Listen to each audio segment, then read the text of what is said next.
Hey everyone, I'm here with Seth Clark. Seth is an American Baptist minister and lead pastor of the Border Church. Hey Seth, how you doing? Hey Marcus, doing well. How are you? I'm great. Well, except for the fact that, as I mentioned before we hit record, I tweaked my back earlier Ugh. this week, and if I grimace or go ugh at any point during the interview, it's not about you; it's about me. Um, I feel your pain. That's why I'm on the sofa today, just so I don't have to yeah, feel that pain quite as much. good for you. Good, man. I wish I was too. I may have to recline more than sit forward on my chair today. Anyway, so Seth, we're going to talk about the Border Church and the way things have sort of changed over the last several years. But I do want to point people to episode 88, where you were my guest before, and we talked about the Border Church in that episode. And so if anybody wants to go listen to that and kind of get a sense of what the Border Church is and does, and kind of how it was, gosh, that's almost 5 years ago now, I think, that episode. Um, anyway, folks can go listen to that. But tell us about the Border Church. Just kind of give us a brief history about, of the Border Church. Yeah, great. What's the Border Church? It's this thing where we practice the presence of God publicly at the U.S.-Mexico border in San Diego, Tijuana. And that practice usually looks like a communion service, right? There are other things that we do, but that's really the pinnacle of our mission. Our ministry is to share in Holy Communion together, right? To make visible through God's people the unity of God's love, right? And in a very divided spot, the border is not a place where we often think about unity. Borders are there in order to divide things, right? To separate nations. And so if we really think God's love is bigger and stronger and more uniting than all this, then I think it has something to say about the border situation that we have. And so yeah, we just trying to proclaim God's love and bring God's spirit into our border region. Yeah. How did the Border Church start? Like what got it going originally? Yeah. So about 2008, there were some walls being put up at this place called Friendship Park, right where the U.S. and Mexico and the Pacific Ocean meet. And this place, Friendship Park, was instituted in 1971 by First Lady Pat Nixon. And she said, I hope there won't be these fences too long here, right? Too long here. Old-fashioned way of saying not for too long. And unfortunately, her hope went the opposite direction in terms of reality. Instead of about 5 or 6 strands of barbed wire, it became 2 30-foot walls. Well, before it was 2 30-foot walls, they were trying to put in 2 18-foot walls, and that's what they were doing in 2008. And by they, I mean the U.S. federal government. And there was a coalition of people, one of whom was a United Methodist minister, John Fanistel, who said this is a place of friendship, this is a place of families, because families would get together there all the time, and all kinds of great stuff happened there. And so it was. Are you talking about families from both sides of the border? Both sides, yeah, both sides of the border, right? Because even if you have perfectly legal paperwork in the U.S., sometimes you're not allowed to cross, right? And the same might be true on the Mexico side, right? You might not be able to get papers to come in for a day or things like that, because there's just a lot of requirements around that stuff. And so people would meet in this very special place, either at the beach or up on this mesa top, with beautiful views of the ocean and dolphins and the estuary. And then on the Mexico side, there's like this awesome beach neighborhood called Playas, right? A great place. And so families, friends would meet at this spot. And then my friend John, who started the Border Church, decided, you know what, this is a place of unity. So how can we speak about God's love and unity here and try to preserve it as the sacred space that it is? And so from 2008 to 2011, communion would happen every so often.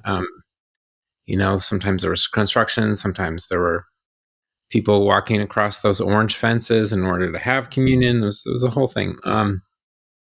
But then in 2011, after those fences were constructed there was a deal with the Border Patrol to allow Friendship Park to be open from 10 a.m. to 2 p.m. on Saturdays and Sundays. And so Border Church became a regular part of that. So the last half hour from 1:30 to 2 every Sunday was a time for a communion celebration.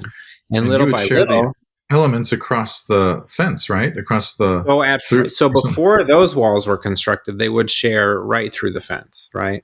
Yeah. But once those walls were constructed, there was a thick metal mesh. And so all that could be passed through was the tip of a finger. And so that's why at Border Church, when people pass a sign of peace, the sign of peace is the pinky, right? What we call a pinky kiss, because that metal mesh, that was all it would allow for in terms of human contact. But no elements of communion anymore, right? But interestingly, that little by little, it became more than just a simple act of communion and became more like a church service, especially because of my colleague, Guillermo Navarrete. He's over on the Mexico side. He has been since 2013. And he just has a heart for ministry and for church. And he also is kind of a tech geek. And so he is always bringing in, monitors and sound systems and things like that, which at first it was very, very quiet right there at the border, right there at the wall. And then it became really, in a sense, more prophetic to those who were not just at the wall. So our sacramental solidarity with those at the wall expanded to like the neighborhood on that side. And then even for a while during COVID lockdowns, and we can get to this a little bit, but there also was post-COVID lockdowns of Friendship Park, which are still in place. And so we would meet on the Mesa Top on the U.S. side, and Guillermo and the folks on the Mexico side would meet over there. And he would have blasting into the U.S. The service, and we would call in, and so we could hear our own voice, and we could hear the live music, we could hear the prayers, we could greet each other. It was this beautiful and incredibly odd experience of being together, even though separate. And that's in great part due to Guillermo and his technical thinking. Yeah. And so you've been lead pastor now. What does that mean for you to be lead pastor? Like, how did you move into that role, and what does that mean for this church? Yeah, so this church is very interdenominational, and the good and the bad of that is that there's not really a whole lot of structure or hierarchy or any sort of episcopacy or deacons boards or much of that, right? And it's really, in a sense, more missional. And so it happened through community processing and discerning, and because John Fennesel decided it was time for him to step back from ministry. He's still very active in Friendship Park as the executive director of Friends of International Friendship Park, who's also the Border Church's fiscal sponsor. But he said, you know what, it's time for me to stop this part of my vocation. And so he and I started talking. So that's really what led to that. I'd already been involved since about 2017. And so by 2022, it just kind of made sense that this was going to be the next step in terms of where the church was going and then where I was going as well. Yeah. The church doesn't have a building, right? It doesn't have offices, nothing like that. So what does it look like to pastor? I'm just curious, like, does your pastoring of this church mean you lead the service on Sunday morning, or is there more than that? Yeah, so it's still Sunday afternoon, 1:30. Anyone can come to a live stream on Facebook or YouTube, but also, or come down. Which I've done. I've watched some of the live streams, which is really cool. Yeah. So it's definitely that, right? There's that coordination around that. But there's also, at this point, because things are looking so different than they once were, it's become more complex. And so there's been a lot of changes in what leadership has needed to be, right? So I'll give you an update, right? So about 5 years ago, February 9th, 2020, I remember because it's my wife's birthday. You got to remember that day. February 9th was the last day that people got into Friendship Park in any meaningful way on the U.S. side. Wow. Right? And even then, it was cut short because of weather. So to get to Friendship Park on the U.S. side, you have to go through Borderfield State Park, right? And sometimes you can drive in during the dry season, but oftentimes you have to hike in. It's about a 2-mile hike each way. You got to go through this estuary and then come back out. But because of a lot of pollution and just other kinds of factors, it seems like Borderfield State Park, they're less interested in having people go through the mud and things like that than they used to. They don't want them to get sick. They want them to be safe. That all makes sense. Yeah. But it started raining that day. It started raining. I called my friend who was already in, and I said, I can't come for church. And she said, why? I'm already here. I said, it's raining.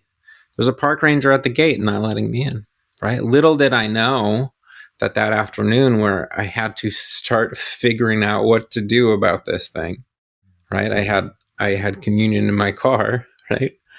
Little did I know that over 5 years later, there would still have to be adaptations made again and again and again, right? And so for over 5 years now, since before COVID lockdowns, on the U.S. side, we've been locked out. And I could go into all of the issues around that in terms of the federal government and Border Patrol and continued conversations with them to reopen. And instead of reopening, they put up 30-foot walls and kept the gates locked. And for a while, they were even not going to have a gate for people to enter the space.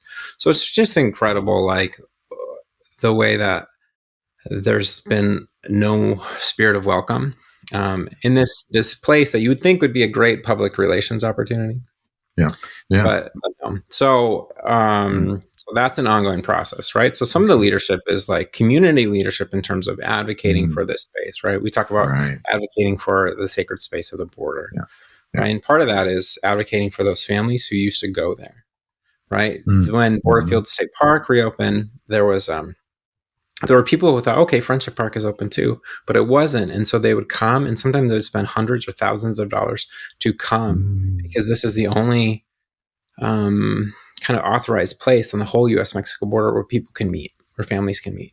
Sometimes people are dying. Sometimes there's a new baby, all kinds of things. This might be a first hello or a last goodbye in this place. So people would come, and then they would realize, oh, it's not open. Right. And so maybe they can make a FaceTime call and wave from 100 feet away, or maybe not if Borderfield State Park's flooded. And they're just devastated. Right. So there's that pastoral opportunity as well. But yeah, leadership looks like trying to figure out with the powers that be how to get back in there in a way that that once again is able to embody God's love and not just speak about it from a little bit farther away.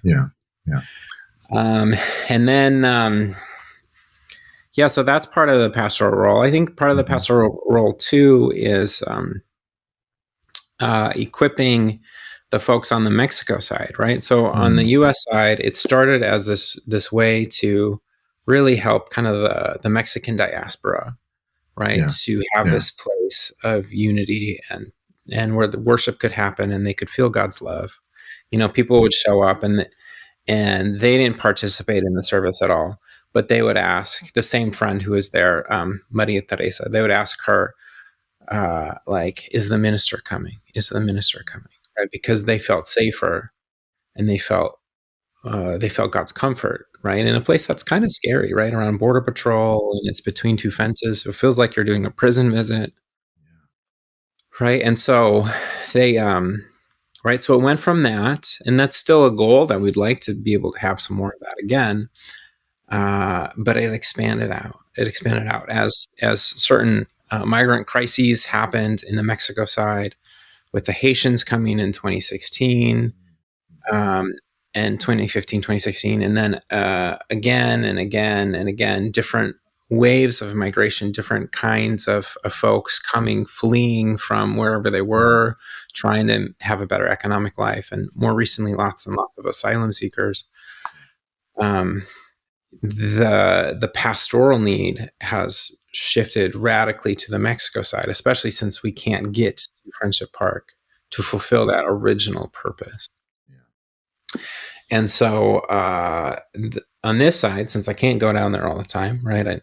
My Sunday morning gig is at First Baptist Church of National City. I'm doing things there. I'm in a PhD studies program in leadership studies at University of San Diego. So I got that going on. I can't get over to Mexico a lot, right? The lines are too long, borders too difficult. But again, my colleague and friend Guillermo he's down there, right? He's down there, and we don't have lots of funds to help out. So our main way to help the migrants is a Sunday afternoon lunch, where we partner with Casa de Luz, which is a migrant shelter slash collective, because a lot of people end up staying there, and they're like, And they're this on the isn't a shelter. Mexico side. Is that right? Yeah, on the Yeah. Mexico side. Yeah. Okay. Yeah. So they make the food, and we give them some money for the food, and it's like this delicious, healthy food. And so we're helping in that way. And then Guillermo goes when there's these crises, and there's a lot of people in a tent encampment here, or a lot of people waiting there, or with the migrant shelters that are already set up, and he and others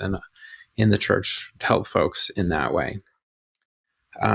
So that's kind of the day in, day out thing that's happening between Sundays on that side, while there's advocacy happening on this side. Right. And so the leadership role is to, hold those folks up who are doing that kind of work, right? Who are keeping Friendship Park on that side sacred in its own way, who are helping the migrants and displaced persons and asylum seekers, and just like do the ministry, right? So I can't always get down there myself, and my Spanish is decent, but it takes a heart language to really do that pastoral care that's needed. Yeah. Right. So someone like Guillermo is very much able to do that. So just equipping and like empowering him. Yeah. Yeah.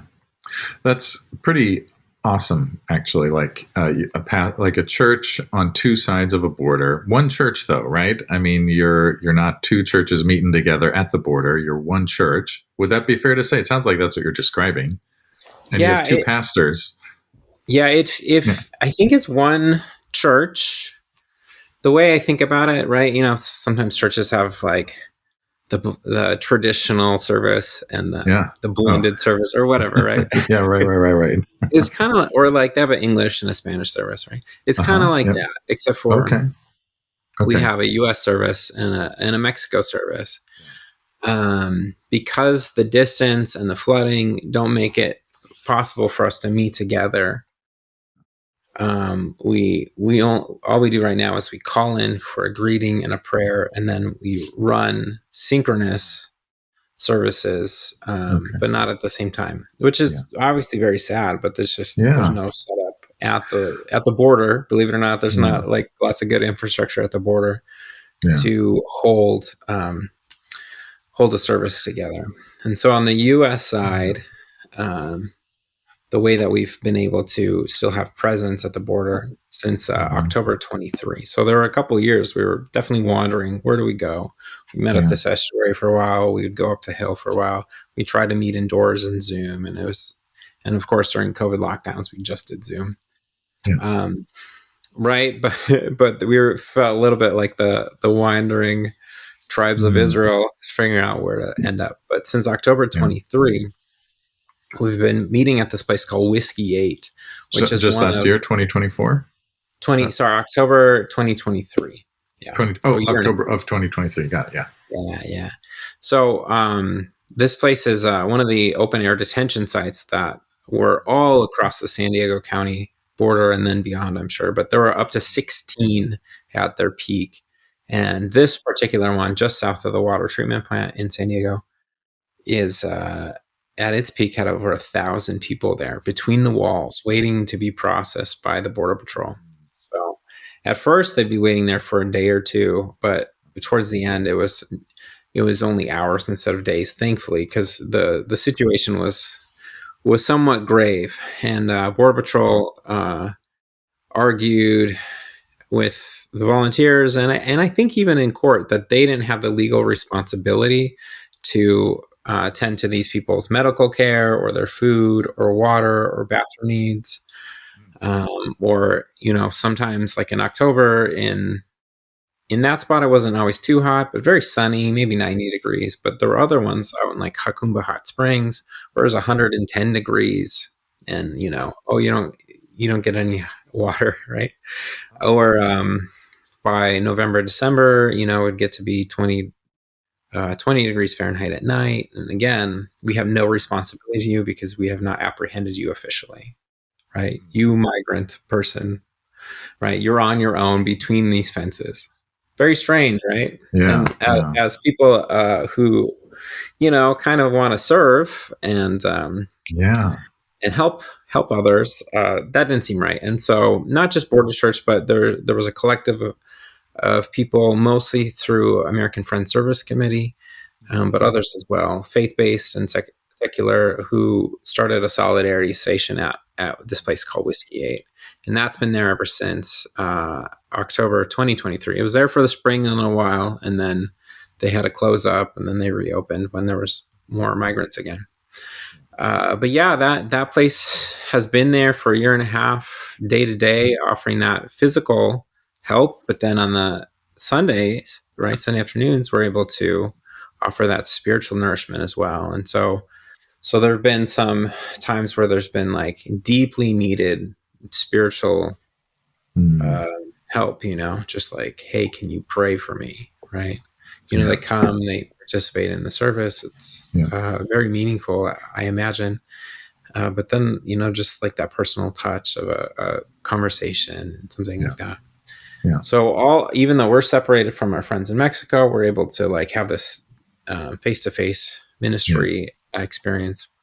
That's good.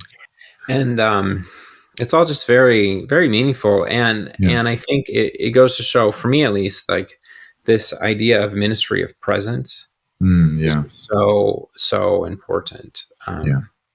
Right? Because we cannot fix their situation, right? Yeah. Those separated families, we can't fix their situation either. Right. And like, how would we go about that even if we wanted to, right? So like, I'm sure we all have different policy ideas, but I think the greater truth of God's love in this place and how it beckons us and invites us into unity instead of division, right?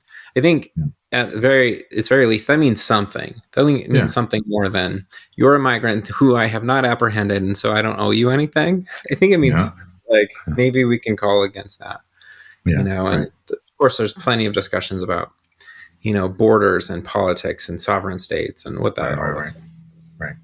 Right. But whatever the justice part is, whatever is just at the border, I think love is another step or two beyond that. Yeah. And so I've felt, especially recently, like that's where the Border Church is going, and that's what it's calling people towards, right? Justice, sure. Justice might be one thing, and it's worth having justice. But what's the next step of love? Yeah. Right? That's good. And of course, that's good.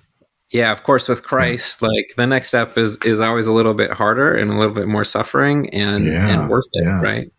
Worth it. Well, yes, right. So it's going to lead into some kind of discomfort, some kind of letting go of whatever is convenient, embracing what's inconvenient. I'd love for you to talk about, things have gotten harder over the years. It used to be able to share communion through the fence, and then you could only touch pinkies, and now you have to do it via FaceTime and maybe see each other. I haven't seen what the border wall looks like now. Is it like giant slats, bars? Can you see through? What is that? What does it look like? They call them bollards. So the bollards are, I should know the measurements, but they're probably about 9-10 inches wide. Okay.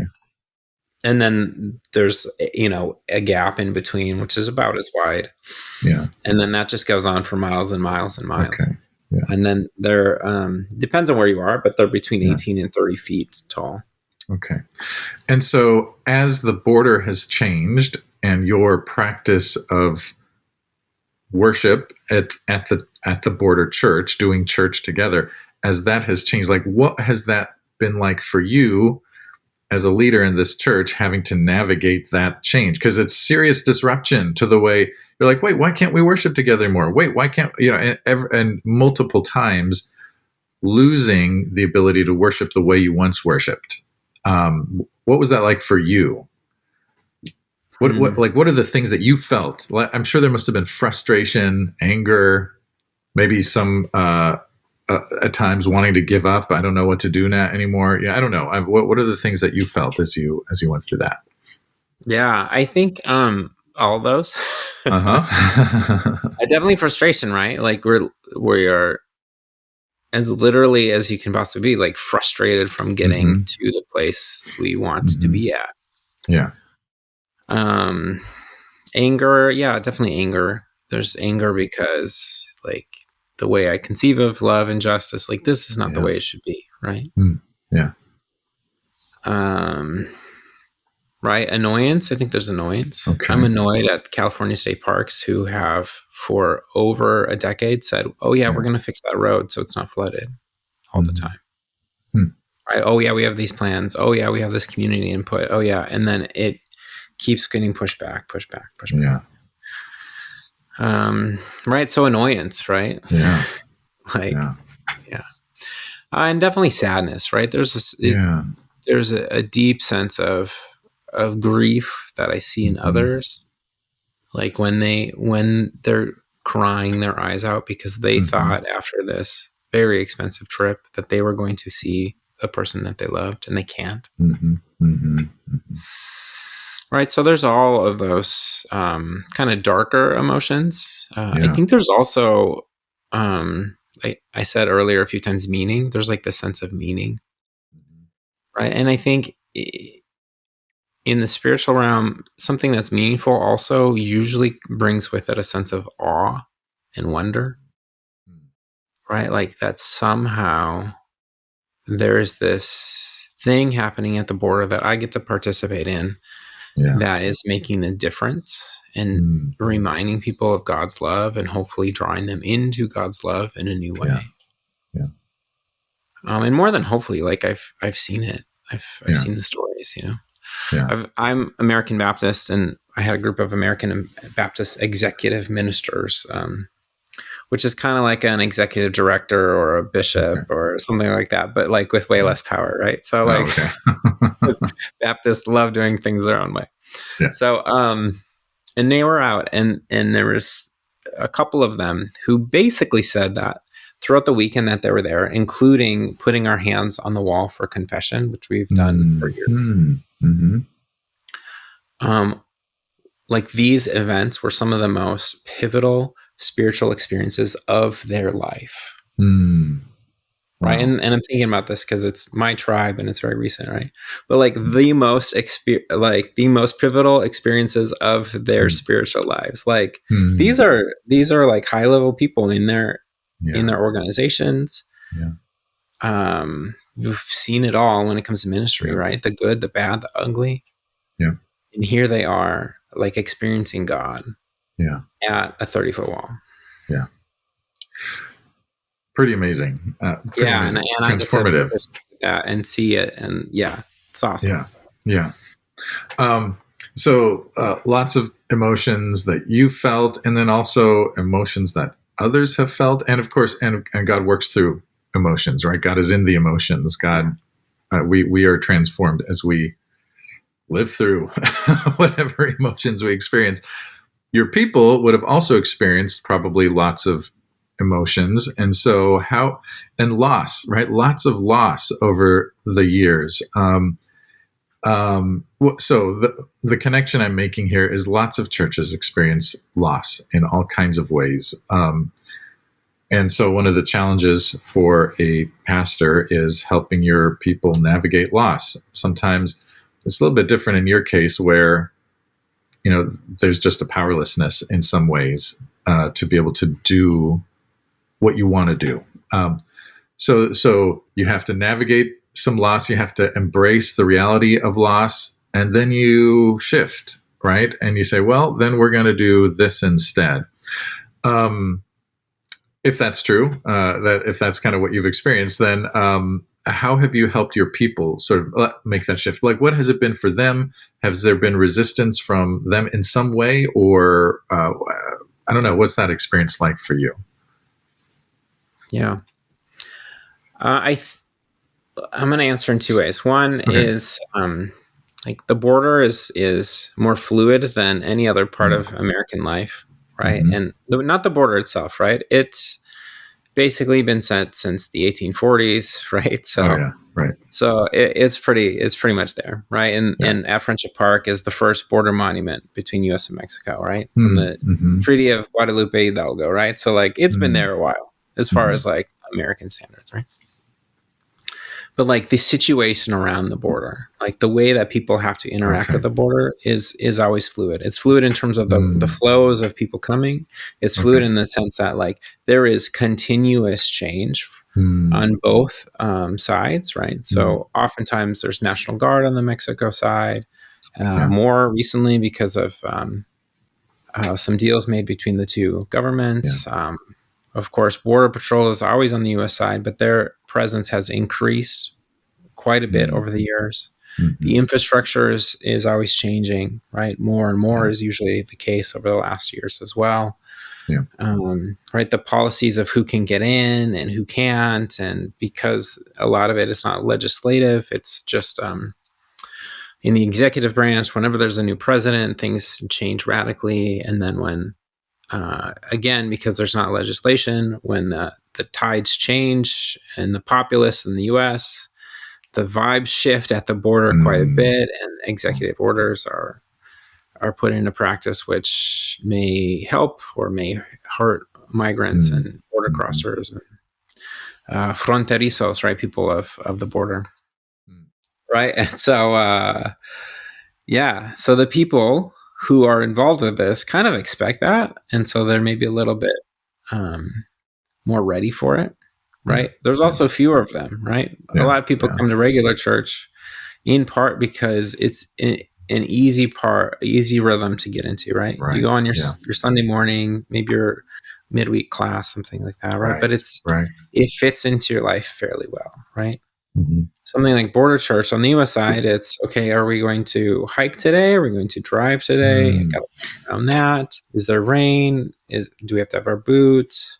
Yeah. Right. Is it hot this time of year? So do we need extra water? And do we need to watch out for rattlesnakes more? Like all of these things are factors in going to the Border Church on the U.S. side. Mexico side, they have their own factors, right? It's church in a trailer. So they got to pull out all the chairs, the tarps, the sound equipment every time, put it up, put it down.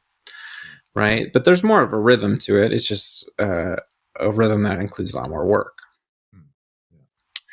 Right. But as things have changed, there have been issues, right? But the issues have been more around how do we meet the moment as opposed to, boy, this sure is hurting me. Because one thing about the group that shows up is they're there to help others, right? Right. So some of the ancient church fathers talk about the church being the hospital for the sick, right? In terms of their souls, right? Chrysostom and others would talk about this. And it feels like the team, it's very small, right? But the team who shows up at Border Church, like they want to be the nurses, right? Which is maybe different than the Mexico side, where people really are like spiritually in like a trauma unit, right? And so the people who are there week to week, they're setting up, they're tearing down, and they're having lunch with these people. They're serving them, and so they're doing more of that, that different kind of church life. So when things change, I think this part of it is like, okay, this is what happens, right? But that might not be so helpful for people in regular church who are dealing with quote unquote regular things. So the other way I want to answer the question is at First Baptist Church of National City. It seems so different to me because this group has come a long way. But when I got there, around the same time I got to the Border Church, 2017. This is the church you pastored. I'm still there. So that's my Sunday morning gig, right? My Sunday morning gig, and the Border Church is my Sunday afternoon gig. That's what I say. Right. But this particular church that I'm at probably should have closed the building. Maybe they could have met somewhere else or something, or bought a smaller building. They probably should have closed the building like 10 years before they hired me. Right. Which this is not an unusual thing in church life. Right? Yeah. But they were holding on. Right? Because for them, the change was too big because the fear of loss, right? Yeah, right. And there's been a lot of studies that show that people losing stuff, they're scared of more than anything else, right? Yeah.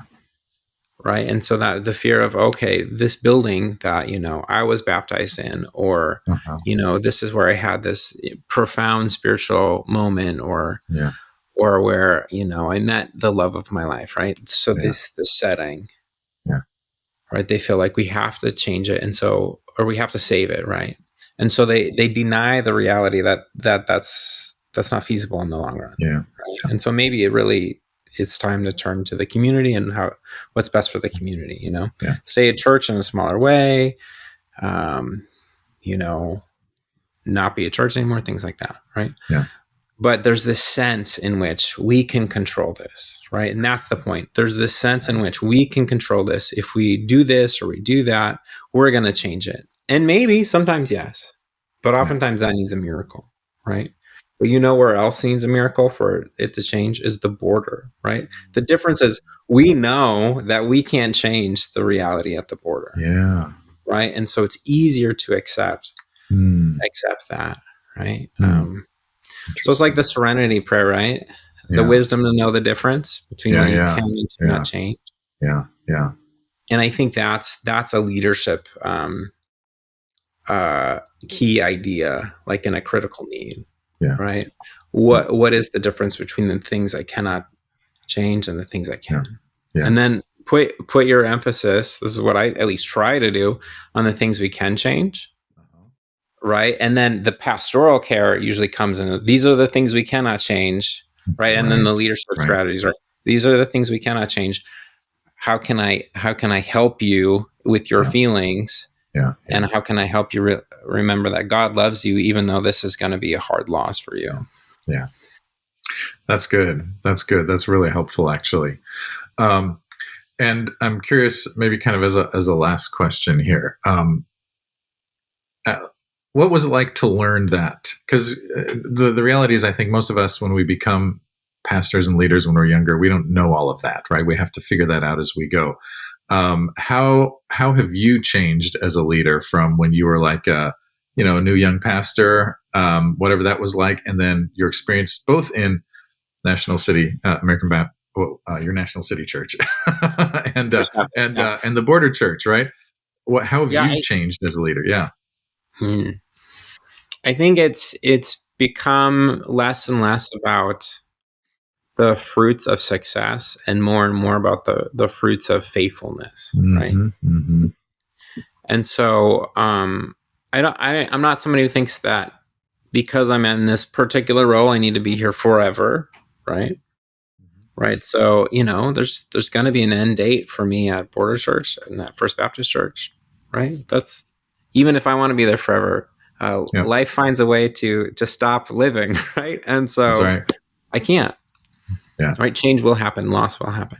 Yeah. But while I am in that role, while I am charged with the duties of doing pastoral care and leadership, right? Success is great if we can achieve it.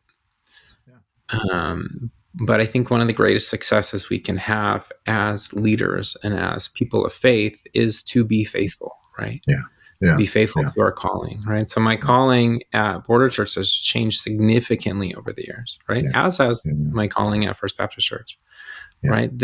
It looks so different today than it did 8 years ago. Yeah. Right. And the journey has been incredibly difficult. Yeah. Right. Yeah.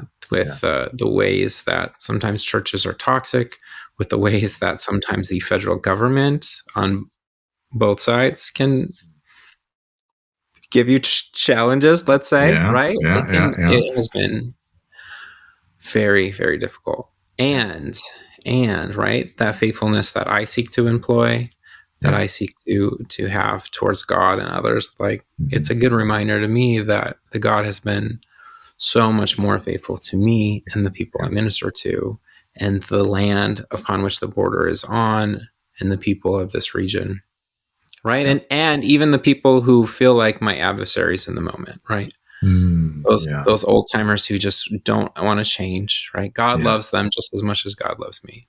Yeah. And maybe the old timers in our government, or the people with the newfangled ideas that seem even worse, right? God loves them just as much as God loves me. That's right.